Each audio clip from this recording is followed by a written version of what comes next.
Can you talk about Scientology and aliens? Yes. Okay. All right. Here we go. So, all right. Like I said, I really should have. If I thought about this, I really should have brought the chart.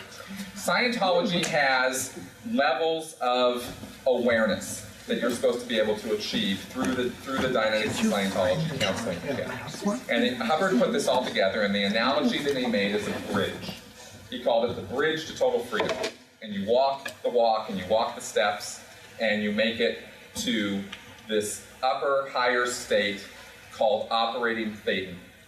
A thetan is the Scientology word for a spiritual being. Okay? It comes from theta, the Greek letter, which is the Hubbard used as for life force. So you have this intangible quality called life force, which he calls theta. Every single one of us is a thetan, which is your noun, right? And we are all infinite, immortal beings who have lived a near infinity of time in the past and will live forever. In Scientology, you can't kill a thetan. However, you can bring a thetan down in awareness and ability. And through all the countless centuries and eons that we've lived and all the experiences that we've had, we've been brought down to lesser and lesser awareness to the point now where we all think we're just a body. And we're not even aware of ourselves as spiritual beings anymore because we're so degraded. So Hubbard says his closely taped path is the only road out of this whole thing, this whole mess. So not only is it the road out to, godlike ability, but it's the only thing that's ever come along that is going to save everybody. Okay, so he didn't like have a fear of exaggeration. So the way you get there is not all at once. It took you all this trillania to get to the state that you're in, right? So it's going to take you a little while to get out of it. And every single person, though, responds the same way.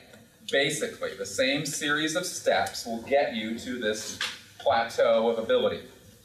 And those steps, Hubbard makes an analogy to a bridge. And so in Scientology, it's called, I'm going up the bridge, right? I'm going up the bridge to total freedom. And it's a chart, and it's got levels on it. I'm finding it, I promise. Okay, that's totally fine. Clear is about halfway. Okay, the state of clear. All through the 50s and into the 60s, Hubbard had made these promises about this ultimate state of clear. He couldn't deliver on those promises. He kept promising, it's coming, we thought we had it, we didn't have it, but I'm going to keep researching and we're going to get it. And then, somewhere along the line, the guy was just, God damn, he was smart. He said, clear is just a stepping stone to this bigger state. And everyone went, really? Nobody had made it to clear, right? Nobody had this full recall and no psychosomatic illnesses and all this stuff. But they were able to put all that aside when he said, Godhood, right? OT, operating thetan. And I went, oh, wow. Well, clear is just, And what he did, here's exactly how he did it, is he redefined clear. So it's not what's in book one, it's not what's in Dianetics anymore. Clear is now a being who no longer has his own reactive mind. Now you write that down, you stare at it for about an hour, and you come to realize that doesn't mean anything. It's got no meaning. It's 100% subjective. You could say you're clear anytime and meet the definition. I no longer have my own reactive mind.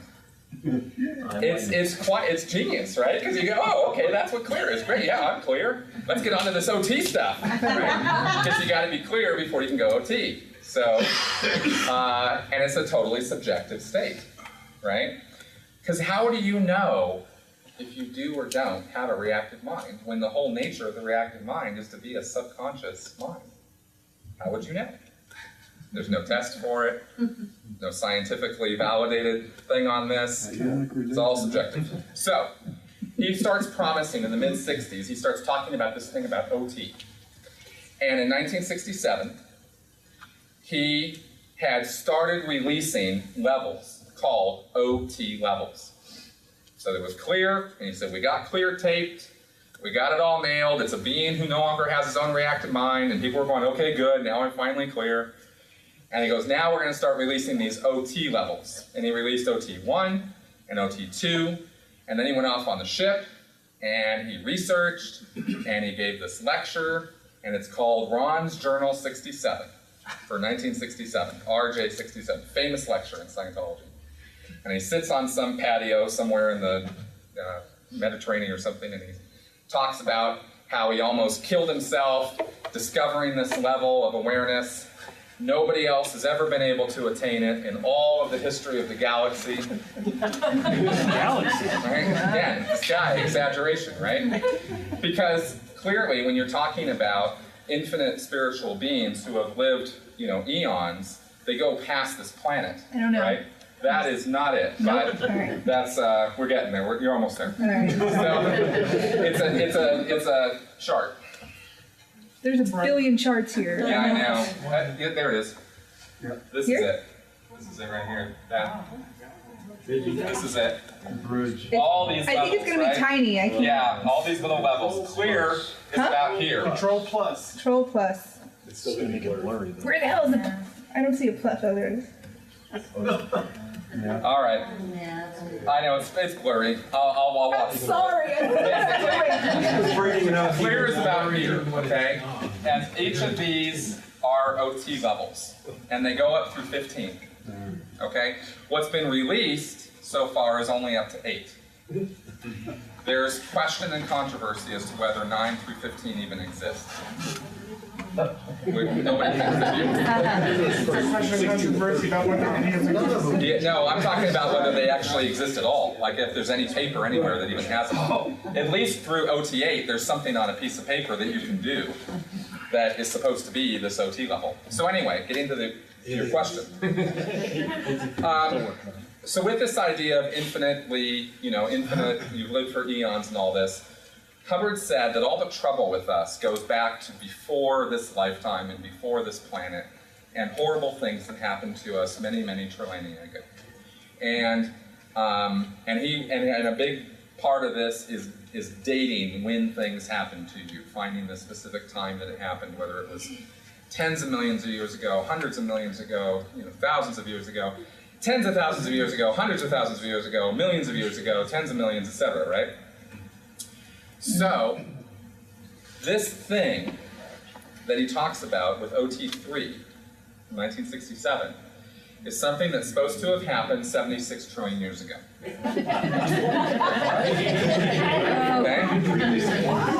Now, here's the thing. In this lecture in 1967, when Hubbard released this, he said that researching it and discovering the trap, because he said it was a trap, he said it was a mental spiritual trap that had been laid in to every person in the entire universe, and that it was a formidable trap that would kill you if you found out about it before you were ready. Okay? Oh God, we're This is important. We're not ready. Because I'm not ready. only he was the guy who had somehow figured out how to get through this thing.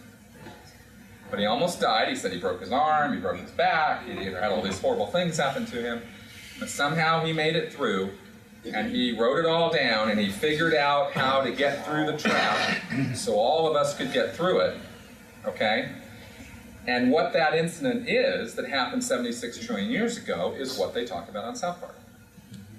Okay? Xenu, the galactic overlord. How many people, show of hands, have seen South Park? Oh yes. Okay. All right, so I'm going to run through it really fast, okay?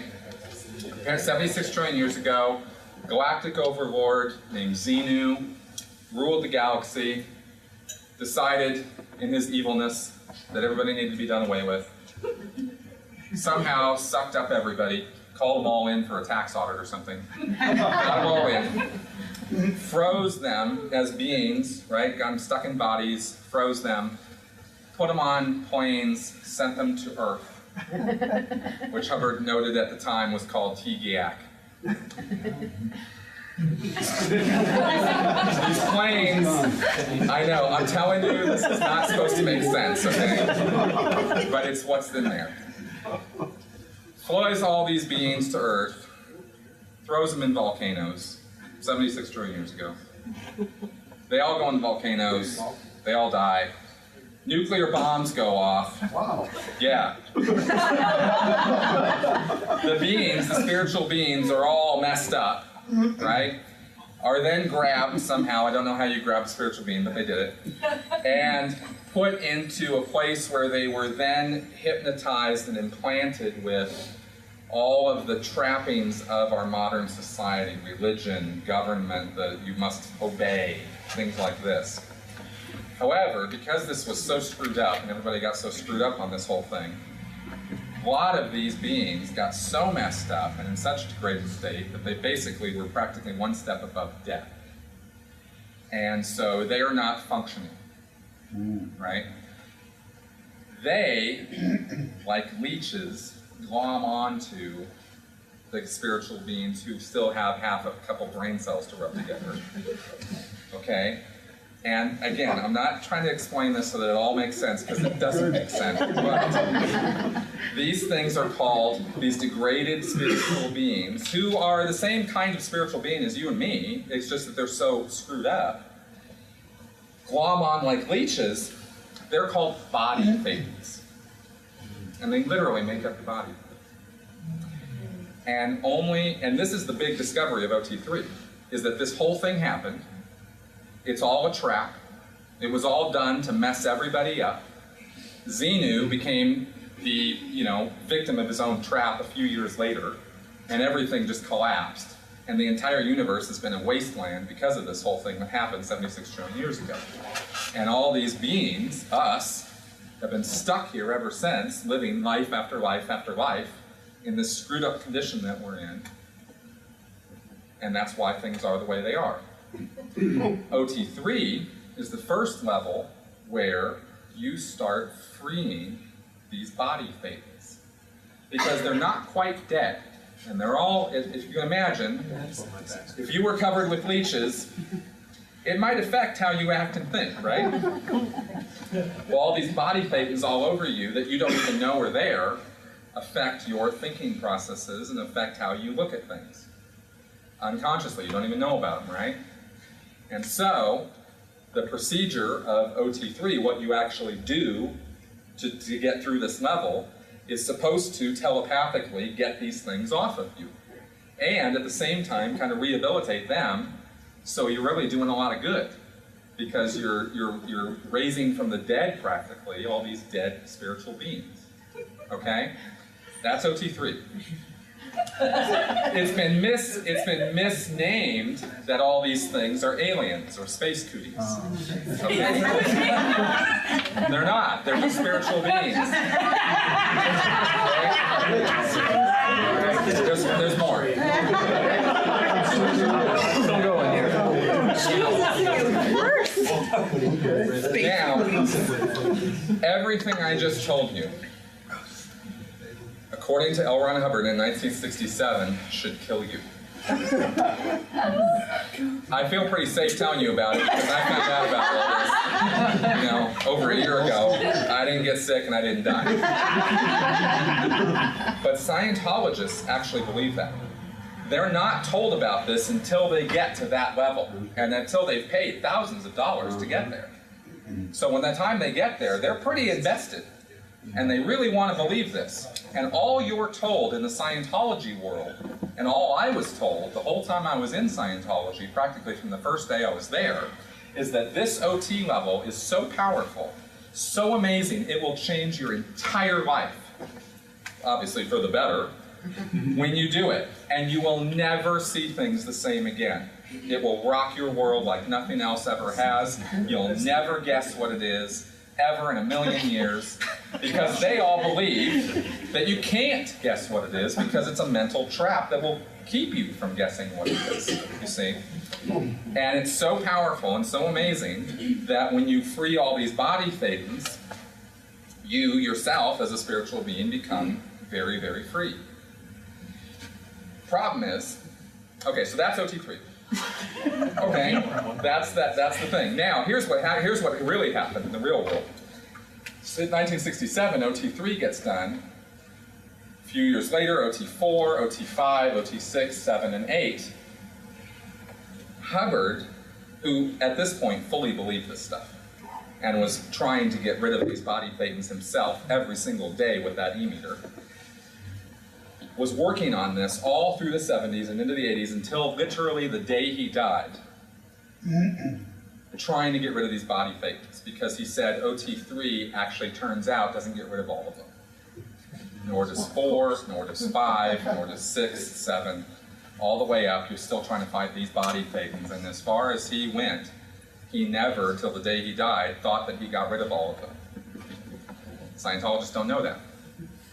They think Hubbard died peacefully and is off spiritually researching the rest of the OT levels, right? That's the legend in the Scientology world, but in reality, the guy was nuts. He died nuts. Yeah. But he started tipping over into real craziness in the mid-60s, culminating in OT3, and then it was just kind of downhill from there.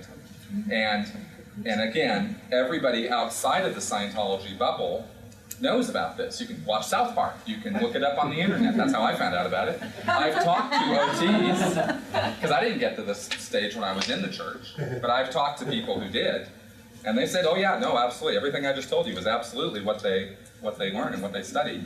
And in fact, everything I just told you is in the documentary, in this Going Clear film. So that's the aliens thing. I'm sorry I had to go so long on that, but it's kind of a long story.